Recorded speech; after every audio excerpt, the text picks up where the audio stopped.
അപ്പോൾ എല്ലാവർക്കും എഡ്യൂക്കേറിൻ്റെ പുതിയൊരു വീഡിയോയിലേക്ക് സ്വാഗതം. ഇന്ന് നമ്മൾ നോക്കാൻ പോകുന്നത് നമ്മൾ +1 ഒരു ചാപ്റ്ററാണ്. അതിലെ ഒരു ചെറിയ ടോപ്പിക്കാണ് ലോ ഓഫ് കെമിക്കൽ കോമ്പിനേഷൻസ് എന്ന് പറയുമ്പോൾ. അതായത് ഒരു 5 ലോസ് ചേർന്നാണ് ഒരു particular chemical combination. Okay, laws of chemical combination. So അതാണ് ഇൻ ഡീറ്റെയിൽ നമ്മൾ പഠിക്കാൻ പോകുന്നത്. സോ നമ്മൾ അത് ചാപ്റ്റർ കാണുന്നത് അല്ലെങ്കിൽ അത് +1 ബേസിക് കോൺസെപ്റ്റ്സ് ഓഫ് കെമിസ്ട്രി ആ ഒരു ചാപ്റ്ററിലൊക്കെ വരുന്നതാണ്. സോ നമുക്ക് ഇൻ ഡീറ്റെയിൽ നോക്കാം എന്താണ് laws of chemical combination. So first of all നമ്മൾ നോക്കുവാണ് ഫസ്റ്റ് ലോ എന്ന് പറയുവാണെങ്കിൽ law of conservation of mass. Law of conservation of mass, അതായത് law of conservation of mass പറയുന്ന അനുസരിച്ച് mass can neither be created nor be destroyed. അതായത് ഒരു chemical reaction നടക്കുവാണെങ്കിൽ മാസിനെ അവിടെ ക്രിയേറ്റ് ചെയ്യാൻ പറ്റത്തില്ല, മീൻസ് ഡിസ്ട്രോയ് ചെയ്യാൻ പറ്റില്ല. പക്ഷേ ആ ഒരു പർട്ടിക്കുലർ മാസ് ഇപ്പം എത്രയുണ്ടോ റിയാക്ടറിൽ എത്ര ഉണ്ടോ അത് എത്രയാണ് പ്രോഡക്റ്റിൽ കാണുമെന്നാണ് ലോ ഓഫ് കെമിക്കൽ കോമ്പിനേഷൻ പറയുന്നത്. അതായത് ഇപ്പം റിയാക്ടറിൻ്റെ ഒരു A+B എന്നൊരു കോമ്പൗണ്ട് റിയാക്ട് ചെയ്ത് C ഉണ്ടായി. സോ ഇവിടെ നമ്മൾ നോക്കുകയാണെങ്കിൽ റിയാക്ടറിൻ്റെ കേസിൽ ഒരു 100 ഗ്രാമാണ് റിയാക്ടറിന് കൊടുക്കുന്നതെങ്കിൽ അത്രയും തന്നെ സാമ്പിൾ എന്ത് പ്രോഡക്റ്റായിട്ട് കിട്ടുമെന്നാണ് നമുക്ക് പറയുന്നത്. Law of chemical conservation of mass അനുസരിച്ച് പറയുന്നതാണ്. ഓക്കെ, സോ പക്ഷേ ഈ ഒരു പർട്ടിക്കുലർ സംഭവം നമുക്ക് അത്ര വാലിഡ് അല്ല. കാരണം എന്താണെന്ന് ചോദിച്ചാൽ ഇപ്പം റിയാക്ഷൻസ് ഒക്കെ നടക്കുകയാണ് അല്ലെങ്കിൽ സോ റിയാക്ഷൻസ് നടക്കുമ്പോൾ ഓട്ടോമാറ്റിക്കലി അവിടെ എനർജി കുറേ വേസ്റ്റ് ആയി പോകാറുണ്ട്. ചില അതായത് ഈ ഒരു പർട്ടിക്കുലർ ഇപ്പം 100 ഗ്രാം ആണെങ്കിൽ തന്നെ നമുക്കൊരു 85 ഗ്രാമായിരിക്കും ചിലപ്പോൾ കിട്ടുന്നത്. ബാക്കി എന്തായിരിക്കും നെറ്റ് ലോസിന് എനർജിയാണ്. അപ്പം പ്ലസ് എനർജിയാണ് ഇവിടെ ബാക്കിയായിട്ട് വരുന്നത്. സോ ഈ law of conservation of mass അത്രയ്ക്കൊരു ഇത് നമുക്ക് പറയാൻ പറ്റത്തില്ല, അത്ര വാലിഡ് ആണെന്ന് നമുക്ക് പറയാൻ പറ്റത്തില്ല. സോ അത് വെച്ചൊരു പ്രോബ്ലം ഉണ്ട്. പ്രോബ്ലമാണ് 4 gram of hydrogen react with some oxygen to make 36 gram of water. Find total mass of oxygen used. അതായത് സിമ്പിൾ കേസ് ആണ്, ഏറ്റവും സിമ്പിൾ ഒരു എക്സാമ്പിൾ ആണ് ഞാൻ എടുത്തിരിക്കുന്നത്. അതായത് H2 + O2 എന്ത് വരും റിയാക്ട് ചെയ്തിട്ട് H2 വരുന്നതാണ് ക്വസ്റ്റ്യൻ. ഓക്കെ, ബാലൻസ് ചെയ്തിട്ട് കേൾക്കാനാണെങ്കിൽ 2H2O. സോ ഇത് വെച്ച് ടോട്ടൽ മാസ് ഓഫ് ഓക്സിജൻ ഇവിടെ 4 gram ഹൈഡ്രജൻ റിയാക്ട് ചെയ്താന്ന് പറയാം. So 4 gram hydrogen react with x grams of oxygen to give 36 grams of water വരുന്നു. സോ ഇവിടെ വാട്ടറിന്റെ ആ എമൗണ്ട് തന്നിട്ടുണ്ട്. സോ x ആണ് കണ്ടുപിടിക്കുന്നത്. സോ സിമ്പിൾ മാത്തമാറ്റിക്സ് ആണ്. x is equal to 36 minus 4, that is 32. അതായത് 4 gram plus x is equal to എന്താണ് 36 ആണ്. സോ ആ ഒരു വെച്ച് x is equal to നമുക്ക് 32 grams എന്ന് കിട്ടും ഓക്സിജന്റെ വാല്യൂസ്. അതാണ് ഫസ്റ്റ് കേസ് വരുന്നത്. ഇനി സെക്കൻഡ് ആണ്, സെക്കൻഡ് ഇതാണ് law of constant composition. Law അല്ലെങ്കിൽ അതിനെ നമുക്ക് ലോ ഓഫ് ഡെഫിനിറ്റ് പ്രൊപ്പോർഷൻ എന്നൊക്കെ നമുക്ക് പറയാം. Definite proportion. സോ ഈ ഒരു ഡെഫിനിറ്റ് പ്രൊപ്പോർഷൻ അനുസരിച്ച് സപ്പോസ് നിങ്ങൾ ഒരു കോമ്പൗണ്ട് കൺസിഡർ ചെയ്യുക. അപ്പോൾ വാട്ടർ എടുക്കുക. സോ വാട്ടർ എടുക്കുമ്പോഴത്തേക്കും വാട്ടർ അല്ല, ഫോർ എക്സാമ്പിൾ നിങ്ങളിപ്പോൾ ഒരു കോമ്പൗണ്ട് വേറൊരു കോമ്പൗണ്ട് ഇപ്പം ഒരു കപ്പ് ഓഫ് ടീ അതുപോലെ ഒരു കപ്പ് ഓഫ് ജ്യൂസും കൂടെ കൺസിഡർ ചെയ്യുക. ഓക്കെ, രണ്ട് വാട്ടർ കണ്ടന്റ് ഉണ്ടല്ലേ.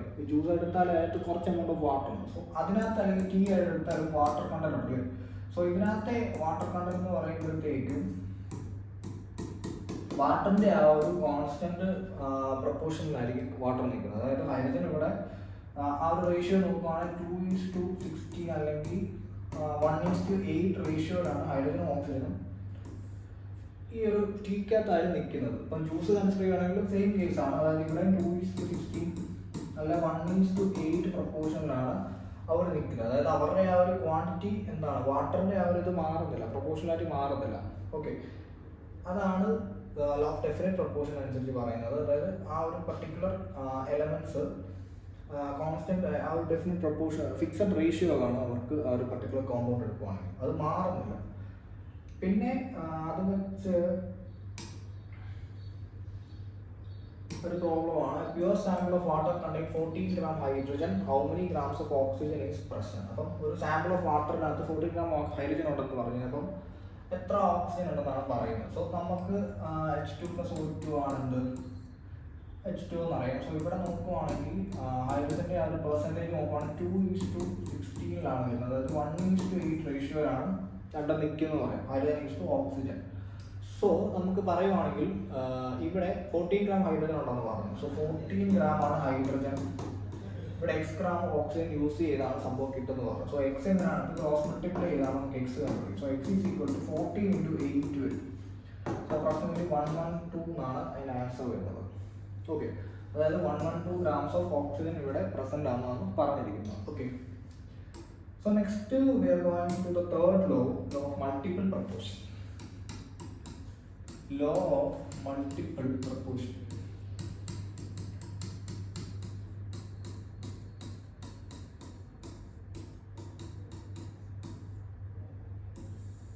Okay, law of multiple proportion അനുസരിച്ച് നമ്മളിപ്പോൾ രണ്ട് കോമ്പൗണ്ട്സ് കൺസിഡർ ചെയ്യുകയാണ്. ഇപ്പോൾ കോമ്പൗണ്ട്സ് എടുക്കുവാണെങ്കിൽ ഇപ്പം ഹൈഡ്രജൻ്റെ കോമ്പൗണ്ട് എടുക്കാം, അല്ലെങ്കിൽ ഹൈഡ്രജനും ഓക്സിജനും കമ്പൈൻ ചെയ്ത പ്രോഡക്റ്റ്സ് വരും, അതുപോലെ കാർബണും ഓക്സിജനും കമ്പൈൻ ചെയ്താൽ പ്രോഡക്റ്റ്സ് ഒക്കെ വരും അല്ലേ. അപ്പം നമുക്ക് രണ്ട് കേസ് നോക്കാം. അപ്പം ഹൈഡ്രജൻ ഓക്സിജൻ എടുക്കുവാണെങ്കിൽ നമുക്ക് ഒന്ന് H2O ആണ് വരുന്നത്, അതുപോലെ ഒന്ന് H2O2 ആണ് വരുന്നത്. ഒന്ന് വാട്ടർ, ഒന്ന് ഹൈഡ്രജൻ പെറോക്സൈഡ് ആണ് വരുന്നത്. സോ കാർബണിന്റെ കേസിൽ നോക്കുവാണെങ്കിൽ ഒന്ന് CO2, കാർബൺ മോണോക്സൈഡും ഒന്ന് CO2 കാർബൺ ഡൈ ഓക്സൈഡും ആണ് വരുന്നത്. ഓക്കെ,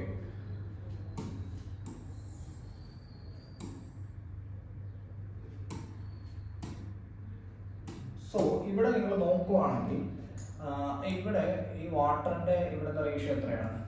നമ്മൾ നേരത്തെ കണ്ടാണ് 1:8 എന്ന റേഷ്യോ ആണ് വാട്ടറിന്റെ വരുന്നത് അല്ലേ. ഇവിടെ എത്രയാണ് വരുന്നത്? ഇവിടെ നോക്കുവാണെങ്കിൽ 2:32 ആണ് വരുന്നത്, അതായത് 1:16 എന്ന് വരും. സോ 1:8 1:16. ഇവിടെ നോക്കുവാണെങ്കിൽ ഈ ഒരു പർട്ടിക്കുലർ 1 ക്യാൻസൽ ആണെങ്കിൽ 2 ക്യാൻസൽ ചെയ്താൽ എന്താണ് നമുക്ക് വരുന്നത്? 8:16 അല്ലെങ്കിൽ എത്രയാണ്? 1:2 റേഷ്യോ വരും. അതായത് ഹോൾ നമ്പർ മൾട്ടിപ്പിൾസിലായിരിക്കും ആ ഒരു പർട്ടിക്കുലർ റേഷ്യോ വരുന്നതാണ് തേർഡ് ഇത് പറയുന്നത്. കോമ്പൗണ്ട്സിനകത്ത് എലമെന്റ്സ് ഡിഫറെന്റ് ഇതുണ്ടെങ്കിലും അവരുടെ ആ ഒരു റേഷ്യോ എടുത്ത് നോക്കുമ്പോഴത്തേക്കും സെയിം എലമെന്റ് അല്ല, ഇതിന്റെ ആ ഒരു റേഷ്യോ വ്യത്യാസമുള്ളതിന് ആ ഒരു കോൺസ്റ്റന്റ് റേഷ്യോ ഇത് വരുമെന്ന് പറയുന്നു. സോ ഇവിടെ നോക്കുവാണെങ്കിൽ കാർബൺ നോക്കുവാണെങ്കിൽ എത്രയാണ്? 16 ആണ്, 12 ആണ് കാർബണിന്റെ, 12:16 ആണ്. ഇവിടെ നോക്കുവാണെങ്കിൽ 12:32 ആണ് വരുന്നത്, 2 ആണ്. ഇവിടെ 12 ക്യാൻസൽ ആവും, 16:32 എത്രയാണ്? 1:2 തന്നെ വരുന്നത്. അതായത് ഹോൾ നമ്പർ മൾട്ടിപ്പിൾസ് ആയിട്ട് തന്നെ 1. ഓക്കെ, അതാണ് ലോ ഓഫ് മൾട്ടിപ്പിൾ പ്രപ്പോർഷന്റെ കേസ് പറയുന്നത്. ഇനി അടുത്തതാണ് ഫോർത്ത് വണ്ണാണ് ഗേ-ലൂസാക്സ് ലോ. ഗേ-ലൂസാക്സ് ലോ. സോ ഈ ഗേ-ലൂസാക്സ് ലോ ഒരു പ്രത്യേകതയുണ്ട്. എന്താണെന്ന് ചോദിച്ചാൽ അത് ഗേഷ്യസ് ഫോംസിന് മാത്രമേ ആപ്ലിക്കബിൾ ആയിട്ടുള്ളൂ.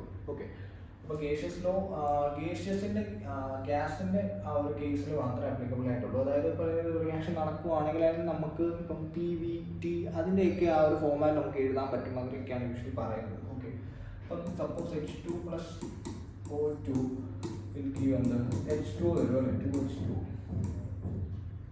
സോ ഇവിടെ നിങ്ങൾ നോക്കുവാണെങ്കിൽ ഇവിടെ നമുക്ക് എങ്ങനെ പറയാം? 2 മോൾ അല്ലെങ്കിൽ 2 volume of hydrogen react with 1 volume of oxygen to form 2 volume of H2O.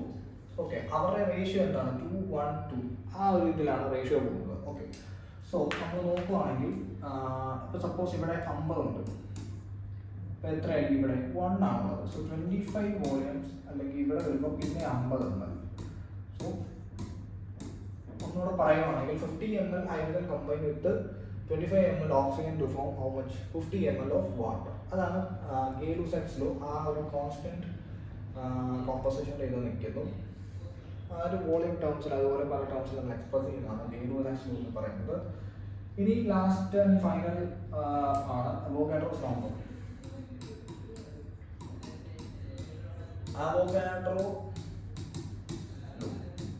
So Avogadro's law പറയുന്നത് ഈ ഒരു പർട്ടിക്കുലർ രണ്ട് ബീക്കേഴ്സ് ഉണ്ട്. സോ ഈ ബീക്കേഴ്സ് നിങ്ങൾ നോക്കുവാണെങ്കിൽ ഒന്നിനകത്ത് ഹൈഡ്രജൻ ഗ്യാസും ഇതിനകത്ത് നോക്കുവാണെങ്കിൽ O2 ഗ്യാസും അല്ലെങ്കിൽ വേറെ ഏതൊരു ഗ്യാസും അതിനകത്ത് നിൽപ്പുണ്ട്. അപ്പോൾ ഇവർ രണ്ടും ഈക്വൽ വോളിയമാണ്, സെയിം വോളിയമാണ്, അതുപോലെ സെയിം ടെമ്പറേച്ചറാണ്, എല്ലാ പ്രഷറും എല്ലാം ഓൾമോസ്റ്റ് സിമിലർ ആണ്, സെയിം വോളിയം. ഇത് രണ്ടും ഒരു 100 ml ഉണ്ട്, ഇതും എത്രയുണ്ട്? 100 ml ആയിരിക്കും. Okay, same volume. Avogadro law അനുസരിച്ച് ആ ഒരു ഈക്വൽ വോളിയത്തിനകത്തുള്ള ഗ്യാസുകളുടെ ആ നമ്പർ ഓഫ് മോൾസ് എന്ന് പറയുമ്പോൾ ഈക്വലൻ്റ് ആയിരിക്കും, രണ്ട് കേസിലും ഈക്വലൻ്റ് ആയിരിക്കും. അപ്പോൾ ഇവിടെ 50 ഉണ്ടെങ്കിൽ ഇവിടെ എത്രയായിരിക്കും? 50 ഉണ്ട്. ആ ഒരു എക്സ് ഇത് വെച്ചാണ് പറയുന്നത്. അപ്പം ആ ഒരു ഇത് വരുവാണെങ്കിൽ P/N is equal to K എന്നാണ് അവോഗാഡ്രോസ് ലോയുടെ ആ ഒരു ജനറലി ഫോർമുല ആയിട്ട് വരുന്നത്. ഓക്കെ, അപ്പം ഇത്രയാണ് അതിൻ്റെ ഒരു ഇത് വരുന്നത്. പിന്നെ നമ്മൾ നോക്കാൻ പോകുന്നത് ഒരു പ്രോബ്ലമാണ്. What volume of steam is formed when 20 cm³ of hydrogen and 30 cm³ of oxygen is mixed? Which gas is excess and by how much? അപ്പം ഈ ഒരു പർട്ടിക്കുലർ പ്രോബ്ലം നോക്കുകയാണെങ്കിൽ ജനറൽ ആയിട്ട് ഇക്വേഷൻ എഴുതാം. സോ ഇക്വേഷൻ എന്ന് പറയുമ്പോഴത്തേക്കും H2 + O2 എന്ത് വരും? H2 വരും അല്ലേ? ഓക്കെ, സോ ഇവിടെ എന്താണെന്ന് ചോദിച്ചാൽ 20 cm³ ഓഫ് ഹൈഡ്രജൻ, അതായത് ഹൈഡ്രജൻ്റെ വാല്യൂസ് 20 cm³ ആണ്. എത്ര തന്നു? 30 cm³ of oxygen is mixed, which gas is in excess and by how much? അപ്പം ഇവിടെ ഇനീഷ്യലി നമ്മൾ നോക്കുകയാണെങ്കിൽ 20 cm കറസ്പോണ്ടിങ് നമ്മൾ ലോസ് പഠിച്ചപ്പോൾ എത്രയാണ്? 20 cm³ ഓഫ് H2 തന്നെയാണ് ഇവിടെ വരുന്നത്. അപ്പോൾ അവിടെ കമ്പൈൻ ചെയ്യുന്നത് എത്രയാണ്? 10 ഇതാണ് കമ്പൈൻ ചെയ്യുന്നത്, cm³ ആണ് കമ്പൈൻ ചെയ്യുന്നത്. പക്ഷേ ഇവിടെ 30 cm³ ഉപയോഗിച്ചെന്ന് പറഞ്ഞിട്ടുണ്ട് അല്ലേ, ഓക്സിജൻ മിക്സ് ചെയ്യുന്നതാണ് പറഞ്ഞത്. അപ്പോൾ ആ ഒരു ഗ്യാസ് അല്ല ഓക്സിജൻ എന്ന് പറയുമ്പോൾ അവിടെ എക്സസ് ആയിട്ടുള്ളൊരു ഇതാണ്. സോ ഇവിടെ നമ്മൾ നോക്കുവാണെങ്കിൽ 30 ഉണ്ട് -10 ഇസ് ഈക്വൽ ടു 20 cm³ ആ ഒരു ആൻസർ കിട്ടുന്നു. സോ അത്രയാണ് ഓക്സിജൻ്റെ അവിടെ എക്സസ് എന്ന് നമുക്ക് പറയാൻ പറ്റും. ഇത്രയാണ് ലോസ് ഓഫ് കെമിക്കൽ കോമ്പിനേഷൻ എന്ന് നമുക്ക് പറയാൻ പറ്റുന്നത്, 5 ലോസ്. അപ്പം വീഡിയോ എല്ലാവർക്കും ഇഷ്ടമാണെന്ന് വിചാരിക്കുന്നു. ചാനൽ സബ്സ്ക്രൈബ് ചെയ്യുക, ലൈക്ക് ചെയ്യുക, ഷെയർ ചെയ്യുക.